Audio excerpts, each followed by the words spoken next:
Buckingham Palace is to undergo a 10-year refurbishment costing the taxpayer £369 million, the Treasury has announced. The Queen will remain in residence during the work, to begin next April. Aging cables, lead pipes, wiring and boilers will be replaced, many for the first time in 60 years, amid fears about potential fire and water damage. Tony Johnstone-Burt, Master of the Queen's household, said phased works offered the best value for money while keeping the palace running. The Royal Trustees, who include the Prime Minister and Chancellor, recommended that the works be funded by a temporary increase in the sovereign grant. The grant, which this year totaled nearly £43 million, is 15% of the profits from the independent property business Crown Estates, which go to the Treasury. The trustees say the grant should rise to 25% of the profits for the repairs. This would require MPs' approval. Mr. Johnstone-Burt said that by making the investment now, we can avert a much more costly and potentially catastrophic building failure in the years to come. The Treasury said an urgent overhaul of the palace was needed to prevent the risk of fire, flood, and damage to both the building and the priceless royal collection of art belonging to the nation.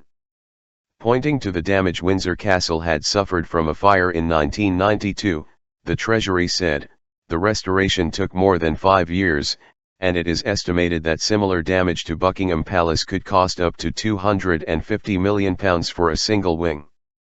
According to the royal household, the palace's boilers are more than 33 years old and spare parts for them are difficult to source.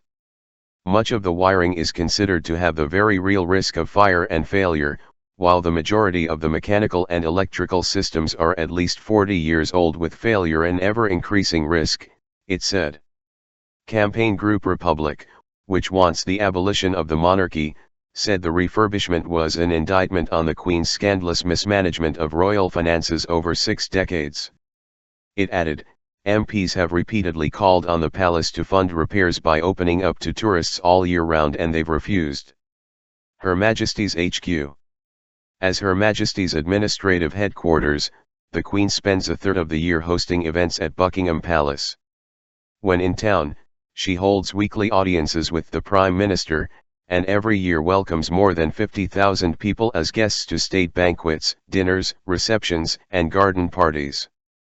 The palace has 775 rooms, including 19 staterooms, 52 royal and guest bedrooms, 188 staff bedrooms, 92 offices, and 78 bathrooms. It has served as the official London residence of Britain's sovereigns since 1837, playing host to a stream of historical figures, including author Charles Dickens, the U.S. Presidents Woodrow Wilson and John F. Kennedy, Mahatma Gandhi, who wore a loincloth and sandals to tea with King George V, Neil Armstrong and Nelson Mandela. The occupied royal palaces are held in trust for the nation by the Queen, but the cost of maintaining them falls on the government. The works will be carried out on a phased basis, completing one wing at a time, awarding contracts separately for each phase, aiming to minimize the financial and practical risks, the royal household said.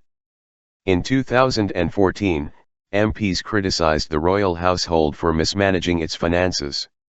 A report by the Public Accounts Committee said the royal household was not looking after nationally important heritage properties adequately, saying that in March 2012, 39% of the royal estate was below what the household deemed to be an acceptable condition.